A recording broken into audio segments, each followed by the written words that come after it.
Hola a todos, denle a me gusta y suscríbanse. El trabajo del hombre y las riquezas naturales.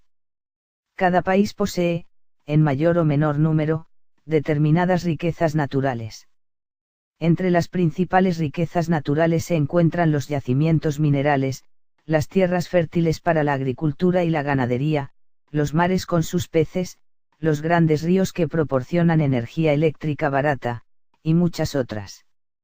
¿Cuáles son las principales riquezas naturales de su país? ¿Qué pasaría con ellas si los hombres no estuvieran dispuestos a trabajar para extraerlas de la naturaleza? Sin los trabajadores de las minas esa gran riqueza minera quedaría para siempre hundida en la tierra. Sin el trabajo de muchos hombres, las aguas de la cordillera se perderían en el mar sin ser aprovechadas para iluminar las ciudades y hacer andar las fábricas. Sin el trabajo de los pescadores, el mar no entregaría sus peces. Sin el trabajo de los campesinos, la tierra no entregaría sus frutos. Es, por tanto, el trabajo del hombre el que permite arrancar a la naturaleza sus riquezas. Las riquezas naturales de nada sirven sin el trabajo del hombre. Pero ¿a manos de quién van a parar las riquezas? Van a parar a manos de los trabajadores. Solo en los países socialistas las riquezas del país benefician a los trabajadores. En los países capitalistas, en cambio, van a parar a las manos de unos pocos privilegiados. En los países capitalistas subdesarrollados una parte muy importante de las riquezas va a parar a manos extranjeras, a los poderosos de los países capitalistas más desarrollados. Otra parte permanece en el país y se reparte entre los capitales locales, siendo los trabajadores los más perjudicados. Entre 1965 y 1970 las compañías del cobre ganan 650 millones de dólares, es decir, un promedio de 110 millones al año. Con esta cantidad se hubiera podido construir 40.000 casas para el pueblo o alimentar a 300.000 familias en un año. Entre 1930 y 1969 salieron de Chile 3.700 millones de dólares, que fueron a parar a los bolsillos de los capitalistas que viven en Estados Unidos. Esto equivale al 40% de todas las riquezas de Chile.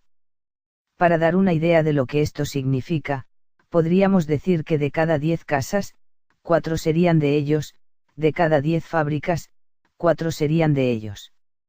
Y solo en los últimos 5 años, entre 1980 y 1985, esta cantidad casi se triplicó al llegar a la cifra de 9.792 millones de dólares. Y además de esta parte tan grande de riqueza que ha salido del país, otra parte de ella ha ido a parar a manos de un grupo muy reducido de chilenos, siendo los trabajadores los más perjudicados. Basta con comparar cuánto gana anualmente un obrero por concepto de salario y lo que obtiene un gran capitalista con sus negocios para darse cuenta de que al trabajador le toca el pedazo más pequeño del pastel que él mismo produce. El gran capitalista ganaba en 1985 por lo menos 50 veces más que un trabajador, y muchas veces este capitalista ni siquiera trabajaba. Esta situación de desigualdad social, que ya existía en la década del 60, se acentuó enormemente durante la dictadura de Pinochet. Un pequeño grupo se ha enriquecido mucho mientras la mayor parte del pueblo está sumida en el hambre y la miseria. Un sector importante de los más pobres está desempleado o en actividades que solo ocultan el desempleo, como vendedores ambulantes, pequeños artesanos que fabrican pequeños artículos para la venta, etc. En Brasil las desigualdades sociales se encuentran aún más acentuadas. En 1980, cuando Brasil tenía 120 millones de habitantes, 2 millones, es decir, 10 de cada 100 personas, se quedaban con la mitad de la riqueza del país, y esto se ha ido agravando en los últimos años. De cada 100 brasileños que viven en el campo, 82 no disponen de agua de cañería, 59 no tienen instalaciones sanitarias y 78 no tienen luz eléctrica. Como consecuencia de este desigual reparto de las riquezas, los trabajadores de América Latina tienen que viajar colgados de los autobuses, mientras sus patrones tienen 2 o 3 autos.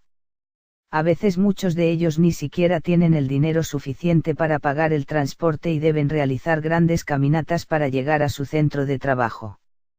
Muchos trabajadores no tienen un sitio donde vivir en forma digna, sus patrones tienen 2 o 3 casas en distintos lugares del país. Gran parte de los trabajadores solo tiene un traje bueno que ponerse, si lo tiene, sus patrones tienen llenos los roperos de trajes. Los hijos de los trabajadores se alimentan mal, y muchas veces perjudican su salud y su inteligencia con ello. Los hijos de los patronos dejan platos llenos de comida que van al basurero porque no pueden comer todo lo que se sirve en la mesa. ¿Por qué un grupo de capitalistas puede acumular tanta riqueza mientras la mayoría del pueblo vive en la pobreza teniendo apenas lo justo para vivir? ¿Por qué son ellos y no los trabajadores los que han acumulado tanta riqueza, cuando son estos últimos los que han extraído las riquezas de la naturaleza y con su trabajo han producido nuevas riquezas? Los ricos suelen atribuir la pobreza a la falta de capacidad intelectual, a las enfermedades físicas, a la embriaguez, a la falta de cultura, a la indolencia, a la falta de espíritu creador del pueblo y hacen creer a las masas no politizadas que las grandes riquezas de que dispone un pequeño grupo de ciudadanos se debe a sus méritos personales. Muy diferente es la respuesta marxista, pero a ella solo se puede llegar si hacemos un largo rodeo y analizamos primero cuáles son los elementos que hacen posible la transformación de las riquezas que se encuentran en la naturaleza en productos útiles a los hombres. Proceso de trabajo, fuerza de trabajo y medios de producción. Para estudiar todos los elementos que entran en el proceso de trabajo pongamos el ejemplo de un zapatero. Cuando el zapatero se dispone a reparar un par de zapatos que necesita para trabajar.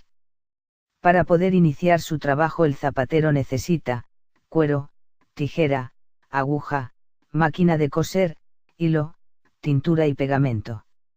Además necesita un espacio físico donde instalarse y debe iluminarlo para poder trabajar. Pero, ¿desempeñan el mismo papel todos estos elementos? No todos estos elementos desempeñan el mismo papel. Algunos deben sufrir un proceso de transformación como el caso del cuero, otros sirven de instrumentos para lograr esa transformación, la tijera, la aguja, la máquina de coser.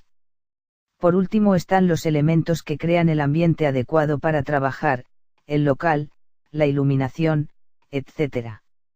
Llamaremos materia prima a los objetos que son transformados en el proceso de trabajo para llegar a constituir el producto final.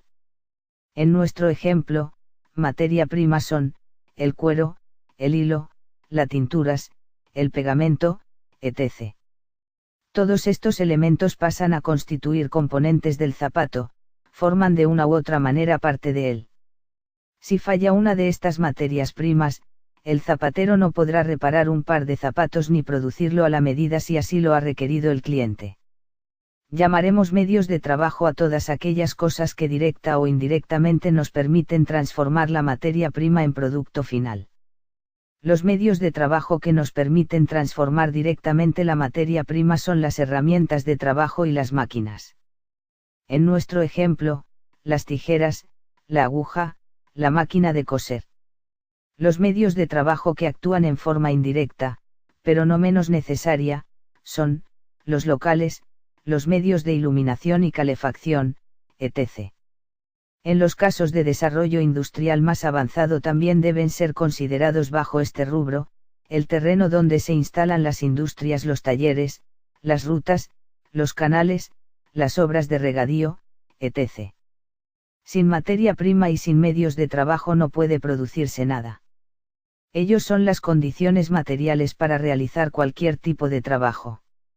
Llamaremos medios de producción a todos los objetos materiales que intervienen en el proceso de trabajo. Los medios de producción no deben ser confundidos con los medios de consumo, que son todos aquellos bienes que se consumen en forma individual, por ejemplo, alimentos, vestidos, habitación, artículos del hogar, artículos escolares, recreativos, etc. La propaganda de las clases adineradas contra el régimen socialista pretende hacer creer a los sectores más atrasados del pueblo que si los comunistas llegan al poder sus pertenencias personales pasarán a manos del Estado. Esto es absolutamente falso. Lo que el marxismo plantea no es la supresión de la propiedad privada de los medios de consumo. Por el contrario, Lo que busca el socialismo es establecer un régimen social en que aumente la capacidad de producción de estos bienes para que toda la población tenga más bienes y viva una vida más cómoda, más fácil, que le deje más tiempo libre para actividades artísticas, culturales, de expansión recreativa. Lo que el marxismo plantea es la supresión de la propiedad privada de los medios de producción, cosa muy diferente. Más adelante veremos en qué se fundamenta este planteamiento. Detengámonos ahora a analizar un último elemento que interviene en el proceso de trabajo, la actividad humana realizada por el trabajador, que utilizando los medios de trabajo transforma la materia prima, el cuero en nuestro ejemplo, en un producto final, el zapato, en nuestro ejemplo. ¿Qué le ocurre al zapatero después de estar trabajando todo el día? Se siente igual cuando comienza su jornada de trabajo que al final de esta. Nuestro zapatero, al trabajar, gasta energía física y mental. La fatiga después de una jornada de trabajo, no es sino la manera en que se manifiesta físicamente este gasto de energía, que ocurre durante el proceso del trabajo. La buena alimentación, el descanso, permiten recuperarla. Es lo mismo hablar de trabajo que de fuerza de trabajo. Cuando el patrón le dice a un operario que le está pagando por su trabajo lo está haciendo así o lo que está pagando es otra cosa. No, no le paga por el trabajo realizado. Todos ustedes saben que los obreros de una misma rama industrial reciben un salario mucho mayor en los países capitalistas más desarrollados que en los países de menor desarrollo. Hasta luego, y no olviden de suscribirse.